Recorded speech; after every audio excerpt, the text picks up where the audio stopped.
چی دەکەن بە سپۆنسەری ماجدیلاند.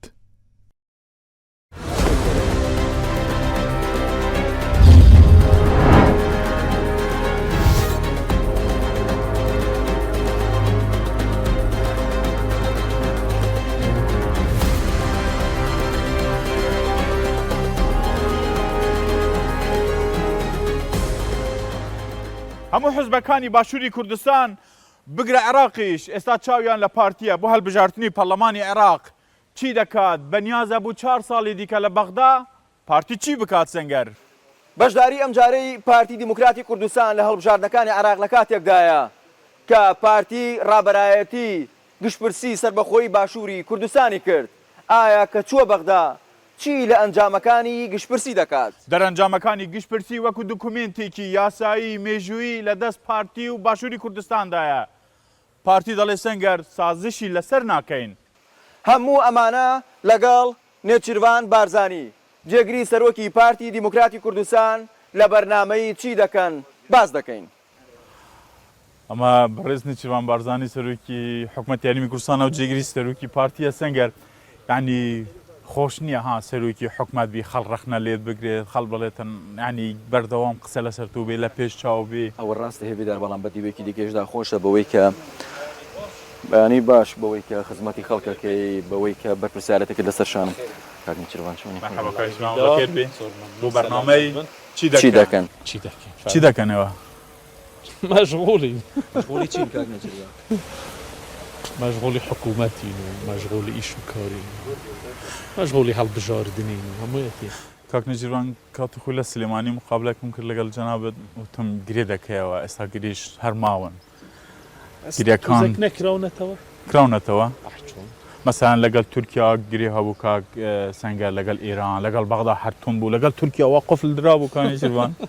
چەند بوونەتەوە؟ نا ئێستا ئەگەر خۆ شتەکان دەبێ بەراورد بکرێ وەنیە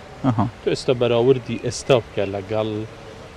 3 مانگ لەمەوبەر فەرق زۆرە کاک یەک جۆر زۆر فەرق زۆر گۆڕاوە زۆر فەرقەکان ئەو گریانەی کە جەنابەت باست دەکرد ئێمە دوای ڕەفراندۆم لە دەرەوە طبعاً بە دەست پێشخەری سەرۆکی فەڕەنسا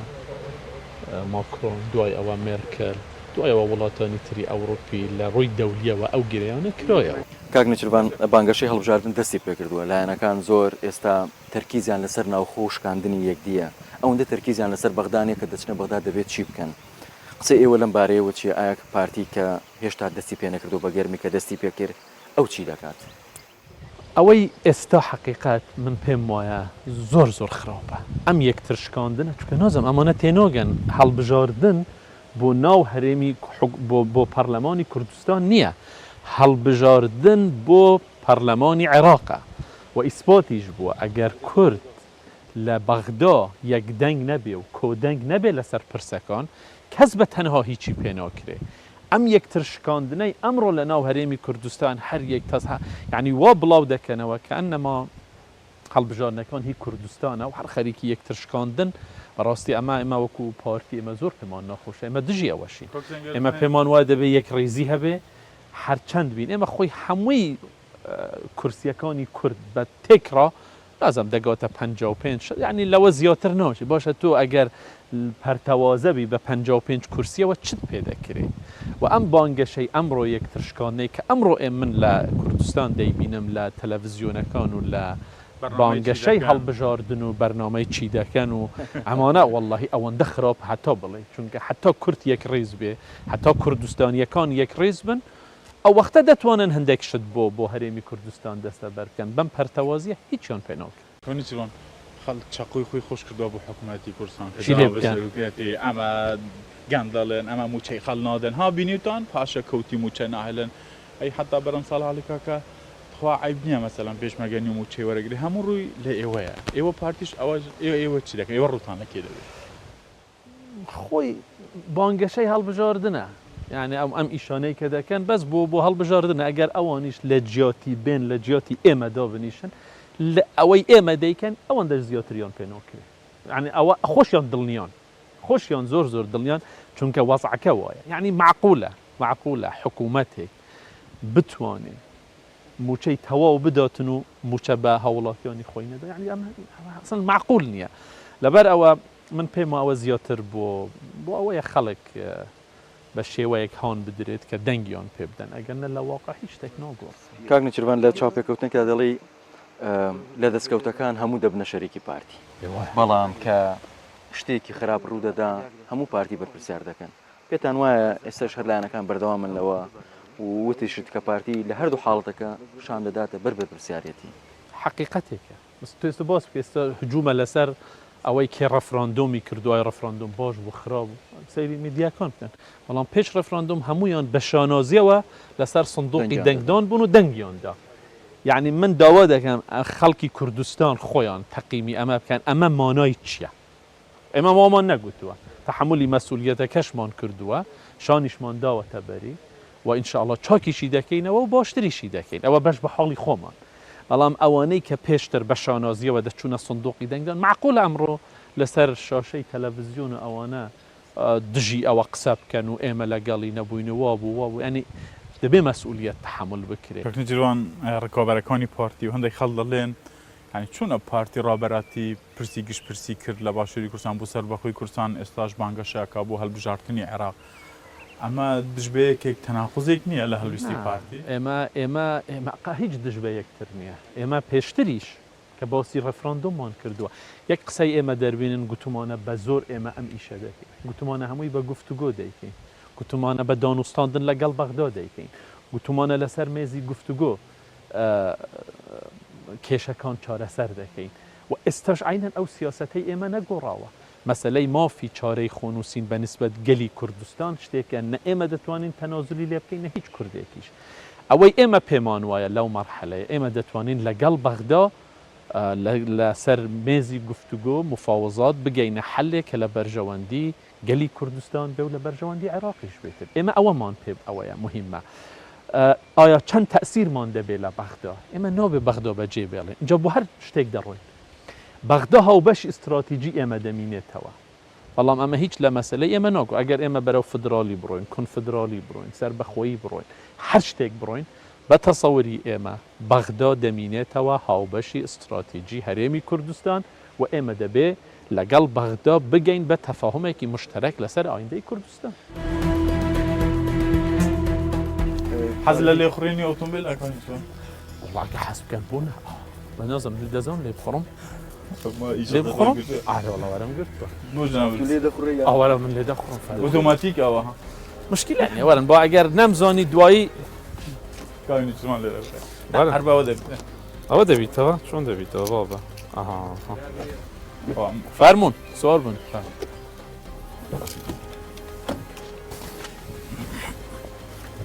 اینجا کۆکە وەرە بزان ئەمە لەکوێیە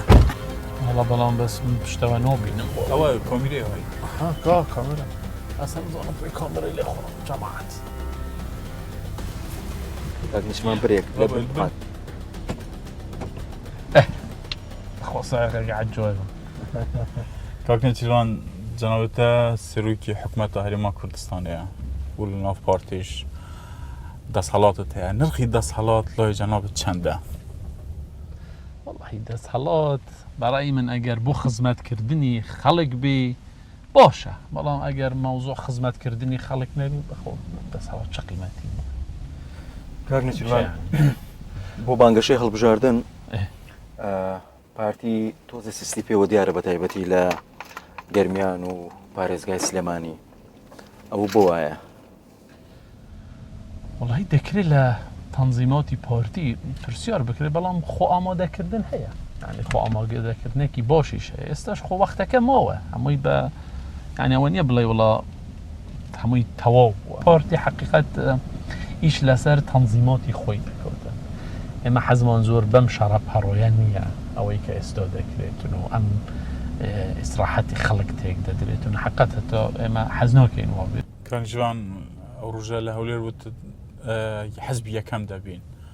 ئەنی پشت بە چ دەبەستن و هێزی یەکەم دەبن پشت بە دەنگی خەڵکی کوردستان دەبەستین پشت گەرمین بەوەی کە کوردستانیان باش دەزانن کە پارتی ئەو هێزەیە کە دەتوانێت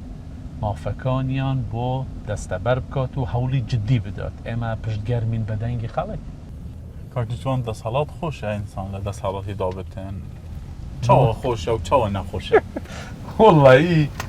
خوشيون طبعا بالتاكيد انسان اگر بلا والله ناخوشه وهيج وانيه والله مسؤوليتيش هذا صلاه شيء مسؤوليته وتو كذا صلاتها بدبي او مسؤوليتش قبول بكي لا چوارچوي او د صلاتي كهته چون تصرف بكي هموشتك ضريبي خوشي هيا اوانيه بلا والله دتواني هموشتك بكي تو بتوا چون كذا صلاتت هيا ده صلاه بو معناه نيه بەکاری بینی بۆ هەموو ئەو شتێک کە خۆت حەزت لێت مەسئولیەتە دەبێ هەست بەو مەسئولیەتە بکەیت زۆر جار خەڵ دەڵێت کاکەوانی کە دەبنە دەسەڵات هەر ناخەون خەویان لێ ئەوە بووە 24 ساعتە بێ ئاگای لە وڵاتە بێتن حتا کەی ئەخەوی کەی هەڵدەسێ بۆ وەڵام من ڕۆژانە من زوو لە خەو هەڵدەستم یعنی زوو چیە مازم بە پێوەری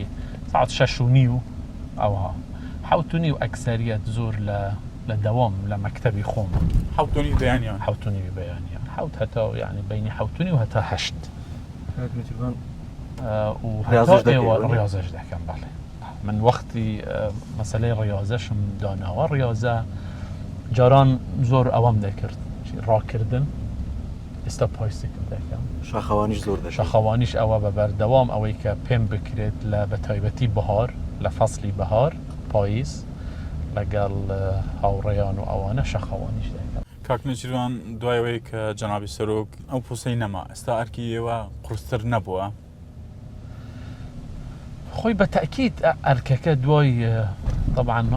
ڕێفراندۆم قورس بووە بەڵام بە تەکید ئەوەی ئێستا ئێمە دەیکەین هەمووی بە پشتیوانی و بە دامی جەنابی سەرۆکە منە بڵێ ئەو پشتیوانی نەکە ئەو پشتیوانی دەکات دامی 100% يعني هەنگاوەکانی کە دەیکەین دام دەکەوتن پشتیوانی دەکەوتن و حتا لە پەیوەندی خۆشی لەگەڵ کەعبادی تەلەفۆنی بۆ کرد تەکیدی کردەوە کە پشتیوانی هەموو ئەو هەنگاوانەیە کە حکوومەتی هەرێمی کوردستان دەکرد کاک نەچیروان بەڵام کاک مەسعود ینی کەمتر دەبیندرێت لەم بەتایبەتی بانگەشەی پارتی و کۆڕووکۆبوونەوەکانی پارتی بۆ بانگەش و بۆ هەڵبژاردننی پەرلەمانی عێراق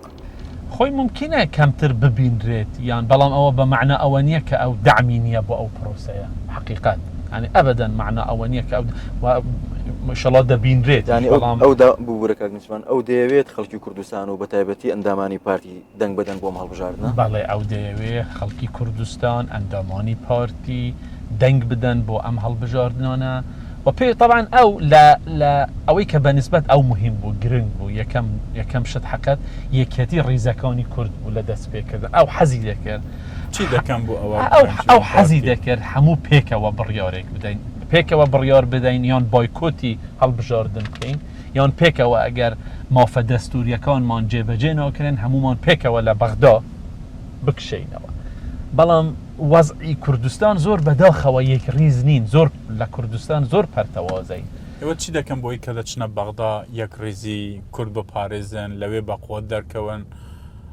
شتێک هەیە پلانێک هەیە دەستکەوتی زیاتر کاکە هیویدار بۆ من پێت بڵێم ئەگەر کورد پەرتەوازە بێ و یەک دەنگ نەبێ هیچی دەست ناکەوێت لە بەغدا ئێمە پلانمان هەیە بەڵێ ئێمە دوای هەڵبژاردن بە تەکید پلانی ئەوەمان هەیە کە هەمومان پێکەوە دابنیشین و یەکگرتو بین یەک ڕیز بین چونکە چۆن ئەم هەڵبژاردنەکانی عێراق مهم تۆ چەند کورسیت هەیە چەند دەنگت هەیە بەڵێ ئەوە مهمە پێوەرێکی مهمە بەڵام ئەوە لەوە مهمتر ئەوەیە هەڵبژاردن دوای ئەوە تەحالفاتی دوای هەڵبژاردن مهمە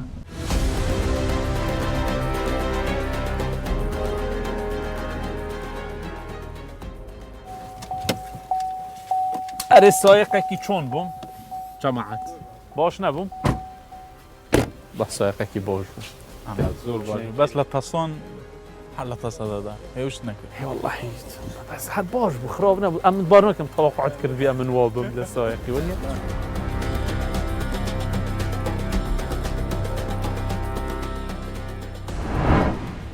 بۆڕی نەوتی ئێمەیاندا نەخست ئەمانە شتی زۆر گرنگ بوون کەم نەبوون بۆ هەرێمی کوردستان ئەمانیان هیچ نەکرد ئەمە باش ئەوانە هیچ دەواازەیەکە بوو بۆی وڵاتانی دیکەش بێنەوە سەرخات مثلەن تورکیانەی کرد مادەم تورکیانێک کرد وڵاتانی دیکەش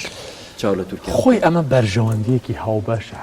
مثلا اگر تصور بکە ئێمە لەگەڵ ئێران چەندین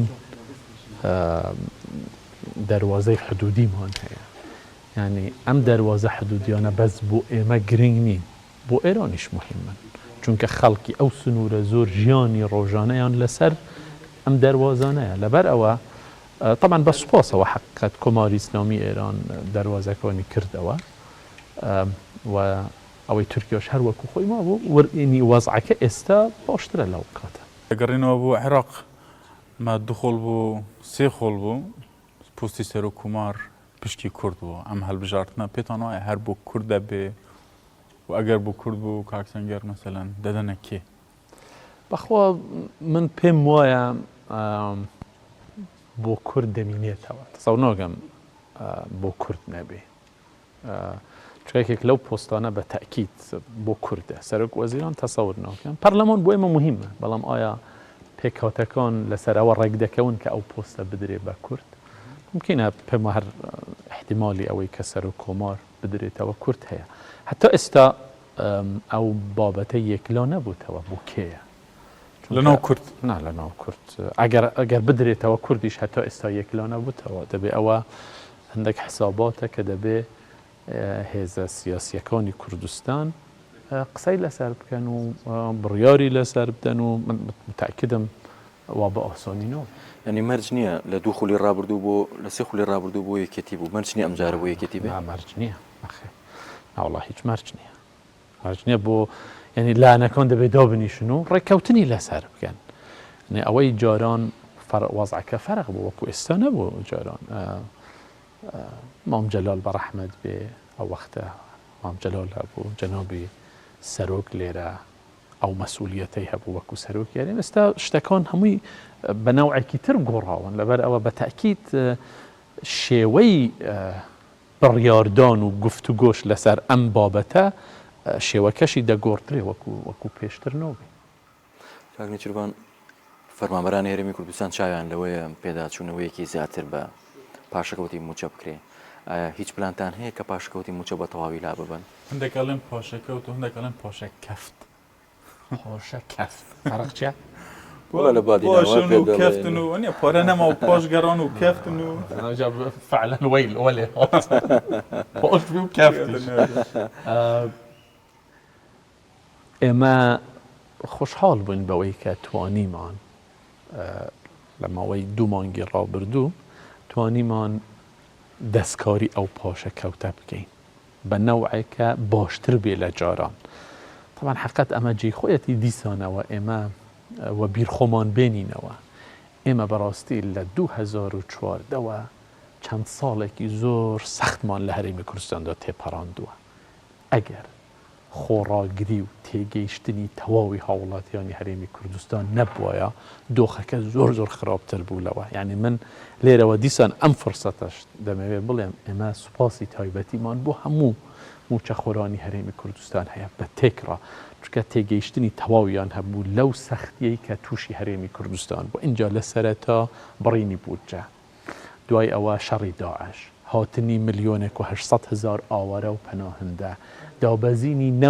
نرخی نەوت بە شێوەیە قەت چاوەڕوان نەدەکرا ئەمانە هەمووی یەک لە دوای یەک کێشەی یەکجار زۆر گەورەی بۆ هەرێمی کوردستان دروست کرد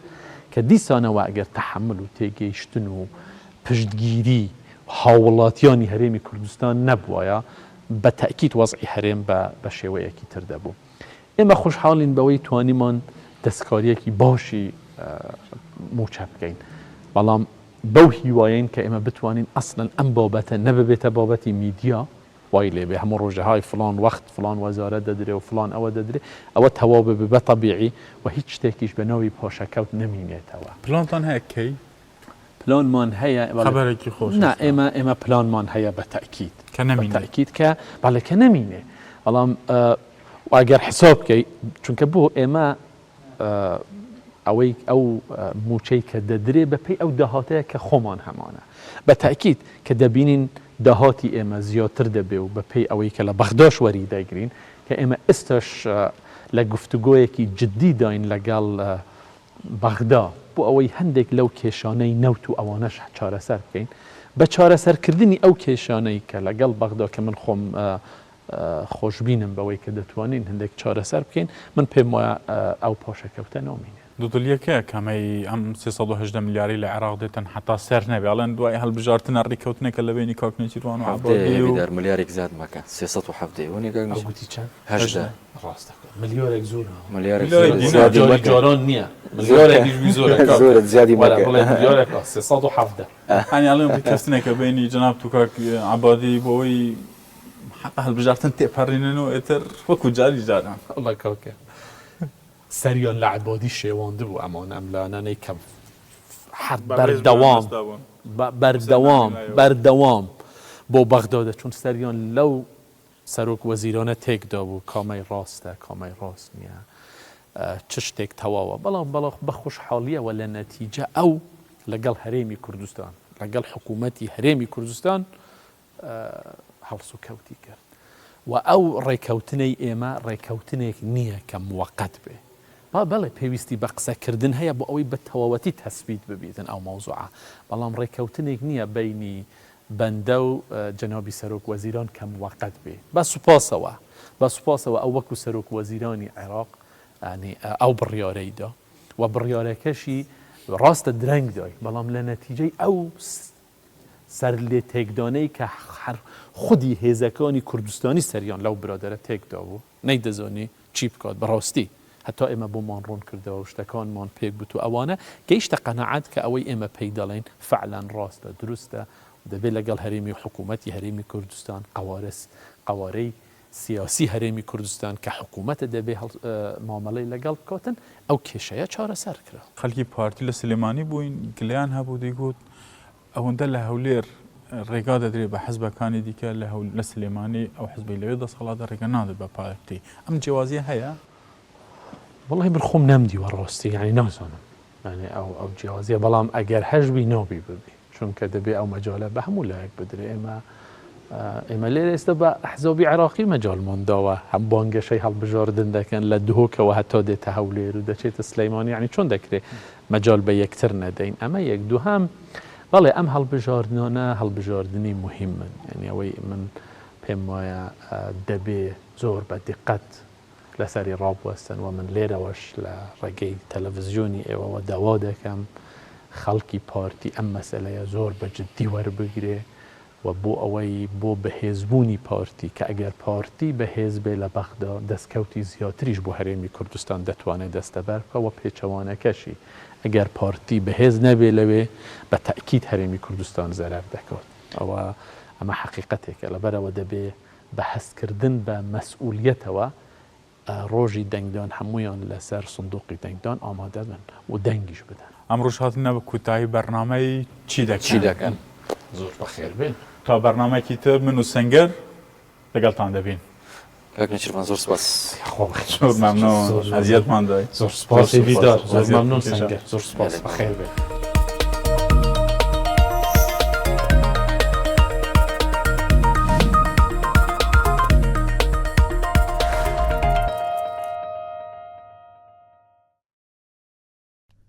چی دەکەن بە سپۆنسەری ماجدیلاند.